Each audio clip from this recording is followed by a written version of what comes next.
സെലിബ്രിറ്റികളായ Rihanna മുതൽ Kim കർദാഷ്യൻ വരെയുള്ളവരുടെ ബാഗുകളിൽ പിടിച്ചിരുന്ന കഴിഞ്ഞ വർഷം സോഷ്യൽ മീഡിയയിലടക്കം ശ്രദ്ധ നേടിയ പാവകളായിരുന്നു ലബൂബ് പാവകൾ. K-pop ആർട്ടിസ്റ്റായ ലലിസ മനോബാൽ തന്റെ ലബൂബ് കളക്ഷൻ പരിചയപ്പെടുത്തിയതോടെയാണ് ആർക്കും വേണ്ടാതെ കിടന്ന ഈ പാവകൾക്ക് അത്രയ്ക്കും ആവശ്യക്കാരേറിയത്. കൂർത്ത ചെവിയും ഉണ്ട കണ്ണുകളും 9 പല്ലുകളും കാണിച്ചു നിൽക്കുന്ന ഈ പാവകൾ ഏവരുടെയും ഇഷ്ടക്കാരായി മാറി.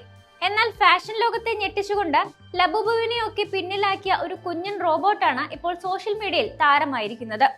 ജപ്പാനിൽ നിന്നും വന്ന മിറുമി എന്ന രോമവൃതമായ കുട്ടി റോബോട്ടാണ് ഈ ഒരു താരം. ഇതൊരു കളിപ്പാട്ടം മാത്രമല്ല, ബാഗുകളിലും വസ്ത്രങ്ങളിലും അണിയാൻ കഴിയുന്ന ഒരു ഫാഷൻ ആക്സസറി കൂടിയാണ്.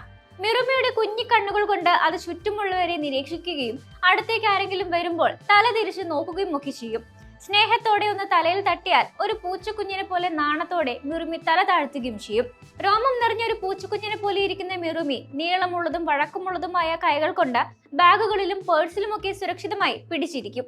ബാഗ് നീങ്ങുന്ന നിമിഷം തന്നെ അതിന്റെ ചുറ്റുപാടുകൾ പരിശോധിക്കാൻ തുടങ്ങുകയും ഇടയ്ക്കിടെ കൗതുകത്താൽ അടുത്തുള്ള ആളുകളുടെയോ വസ്തുക്കളുടെയോ നേരെ തലചിരിക്കുകയും ചെയ്യും.